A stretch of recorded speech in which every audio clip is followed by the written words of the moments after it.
they come way further than anyone expected. That's insane. They're in the semifinals for their first ever event, and it's an international line. That's huge. It doesn't even matter who they're playing or what the scoreline is. Dude, the scoreline could be 5-1 for FaZe. Yeah, and the execution has still been remarkable. Yeah, I'd still be impressed. Yes. Coming into this event, nobody outside of Europe really thought that this team was that good.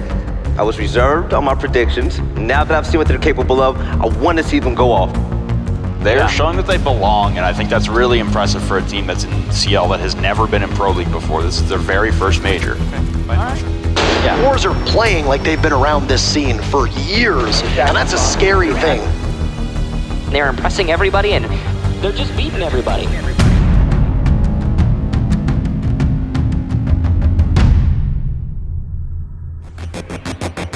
Since their introduction, Major Championships have become the second highest accolade in competitive Rainbow Six.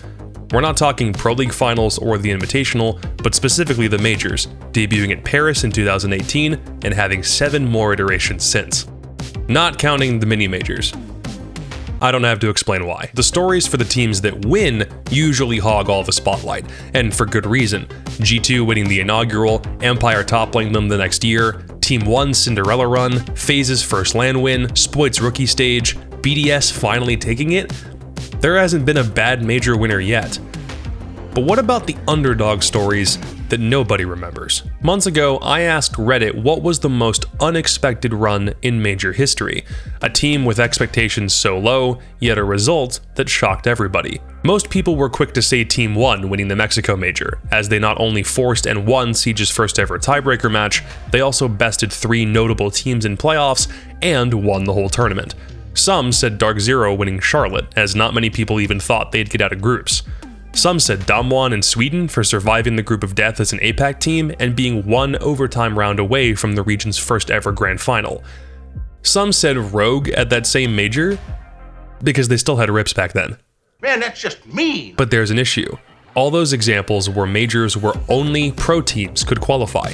Those tournaments were all closed circuits exclusive to the top regional leagues, meaning far less peaks and valleys between each team and a more reasonable expectation of a level playing field. And as much as I personally love the Team 1 Perseverance run, I think a better answer to this question comes from a major that had an open qualifier. And to find a qual team that made a deep run, we've got to go all the way back to 2019. The landscape of Siege at the Raleigh Major was completely different to what it is now. G2 and Empire were 1 and 2 in the world, Evil Geniuses were favored highly after being runners-up in Milan, Secret were good, NIP hadn't hit their stride yet, Fnatic and Norarengo were still going to LANs. It was the good old days. The only similarity this tournament had to modern-day Siege was Cyclops getting grouped. Wouldn't be the first time. Actually, this was the first time. But back then, literally any team could qualify for a major, from the open qualifiers to closed qualifiers to the main event. Or just get a pity invite. In NA, LATAM, and APAC, those quals were won by current pro teams that didn't even need to use the open quals to get there. But in Europe, everything was getting thrown upside down. Most people won't remember forZe. They're very much a relic of a bygone age. Some may recall them later being picked up by Virtus Pro when they entered the scene, but to most, they're just the other Russian team. But in 2019, they suddenly became one of the fastest rising upstart teams that Siege had ever seen. The year prior, forZe had gone through several team changes and were unable to maintain any consistent form. CCS, Russian Major League, nothing was really clicking. 2019 opened with some strong showings in the Six Invitational qualifiers, and they beat teams like Supremacy and Secret. But this lineup was Rask, WTG, Smash by Ash, Zeka, and Shangri. They were good, but clearly needed some additional firepower. And they found it in Shockwave. When Team Empire burst onto the scene in 2018, Shockwave was a mammoth part of their rise, capped off by an appearance at the Invitational Grand Final in 2019. Yes, he was in that 22-round Coastline game, but internal differences between him and the team meant that his time with Empire was cut short. So, forZe picked him up, and then started working on their next step. Now, it's important to note that this team is not a Challenger League team at this point. They're not playing in any Tier 2 competitions, so all they really have is LAN qualifiers and the Russian Major League. The RML is going pretty well at this point. The LAN quals not so much. So in June, Kama comes in to replace Smash by Ash on the active roster, and finally, business starts picking up in a big way. Because the next thing that they have to compete in is the Raleigh Major Open Qualifier. And forZe didn't just compete, they cleaned house, undefeated through 8 best of 1s in the first qual. Then they go to the next one, undefeated again. Then they go to the next one, undefeated again. And they have so many points at this stage, they don't even have to worry about playing the last qual.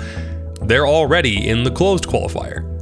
Again, they're still not in Challenger League. Naturally, the level of competition in closed quals was massively upscaled. Nearly every EU Pro League team except G2 and Empire were there, Shaiko's return with BDS was getting underway, German Orglis, the first iteration of Makers. It's a stacked bracket, and it would make total sense if forZe got knocked out here. They win their first 3 games to go to the upper bracket finals, beating Vitality along the way to doing so, then lose to Chaos, but go to the lower bracket and beat Vitality again, then get a rematch against Chaos, and then beat Chaos, and throw everything into Chaos.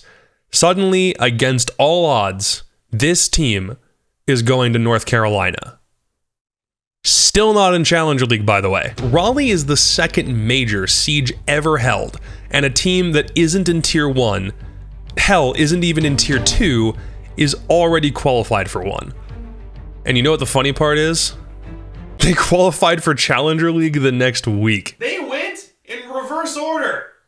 Do you get how hilarious that is? Now, at this stage in forZe's lifespan, they've been around the block enough, played in enough tournaments, disrupted enough people's expectations that they can no longer not be taken seriously.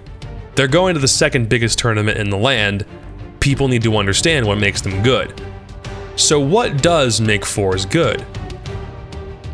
I'm not an analyst, I don't know. But initial assumptions from the public are that they won't go very far. They have less Pro League experience than Cyclops, their qualifier run could have been a fluke. It's not really inspiring much confidence. Even less so after their group gets pulled. The current best team in NA, second best team in LATAM, and historically the best team in ANZ. How's a stack of upstart Russians who've only beat a few mid-tier EU teams gonna survive that group? With a little secret weapon. You see, in 2018, long before this roster took shape, forZe signed a team that included Pasha as a coach. At the time, he was only 17 and was ineligible to compete as a player, but the global rulebook has never had an issue with underage support staff. So Pasha bided his time waiting through multiple roster changes until he turned 18, at which point he and Shangri swapped roles. This would be the ultimate iteration of the forZe lineup, and as showcased in their Challenger League qualification, was already an instant success. So how would they do in their group against some of the best in the world?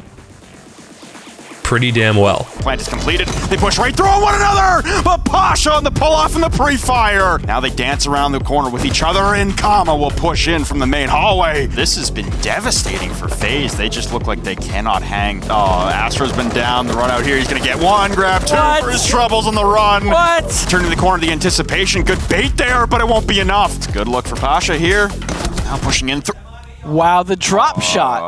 Okay. After everyone's boosted, they're in the middle of the hallway. Pasha has them all lined up. He at least gets 2 for his troubles, and Shockwave will take in as well. Kama will take down Mav as well, a lot for his trouble, and now it's all trying to barrel in through Laundry. The blinding effect of those stun grenades, massive as Rask walks in for one. He downs off a second one. They don't even have the diffuser in hand. They're pushing for the kills. It's not gonna happen. Mav will get shut down.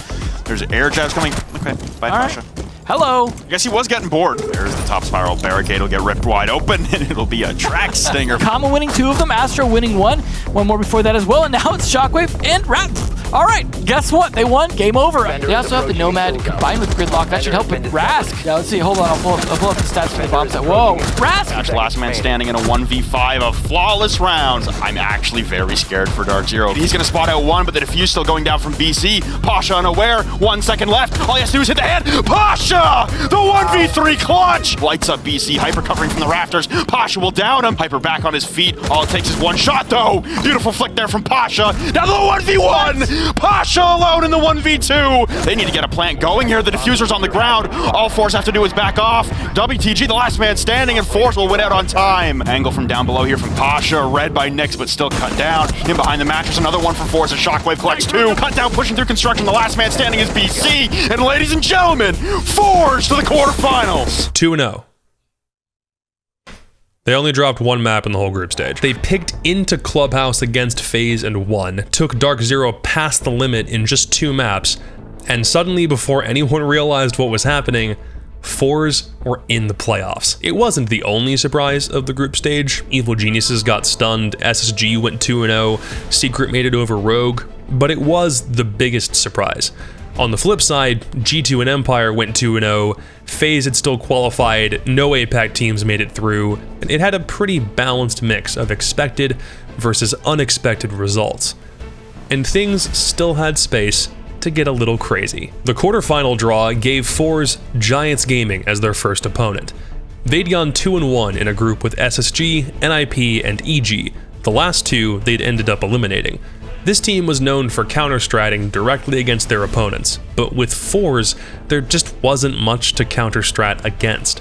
And that lack of footage on forZe is what inevitably felled the Giants. Oh, that clear of the top 4, and he's still up there. Another one goes down to Rusk. 15 seconds, that's it.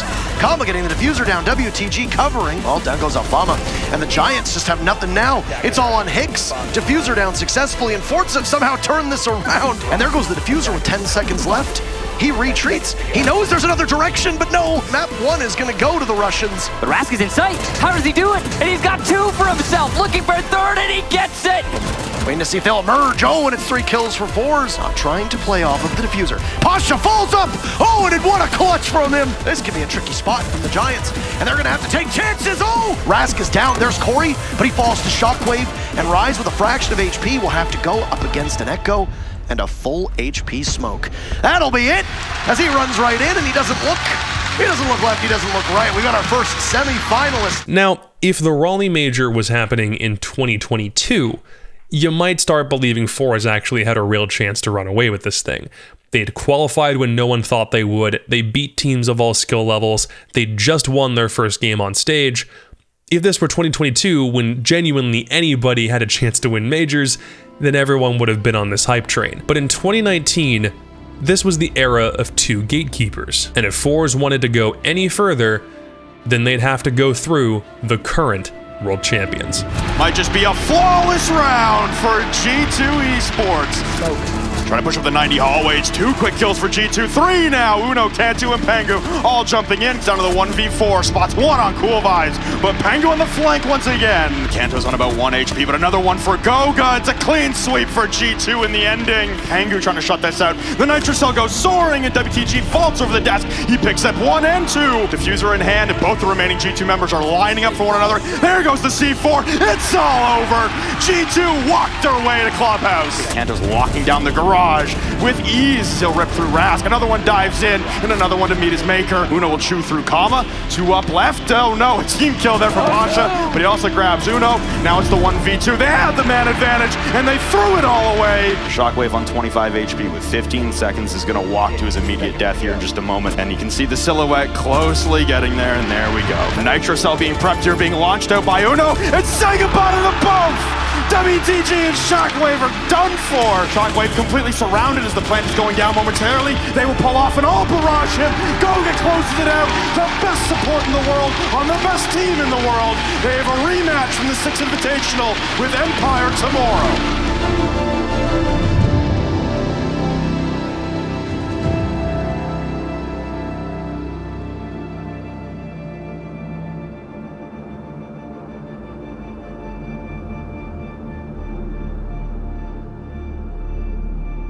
Regardless of how it ended, forZe at Raleigh still set a milestone that even today still hasn't been matched.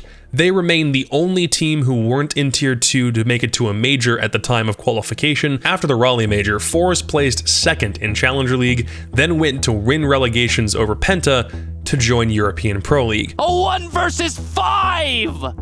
When do you even see that? In 2020, they'd be acquired by Virtus Pro, and with a couple roster tweaks, would qualify for both online mini-majors during COVID-19. 2021 was far less fruitful and more perilous, with lots of lineup changes and no LAN appearances, and 2022 would see almost the entire lineup change over the course of a year as the ex-Empire core would join as it progressed. Today, the lone member of that 2019 Raleigh team is Pasha. forZe are no more, and VP are still searching for that ever-elusive first LAN victory.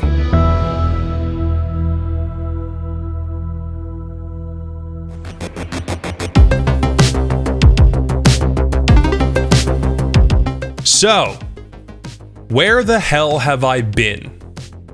Moving.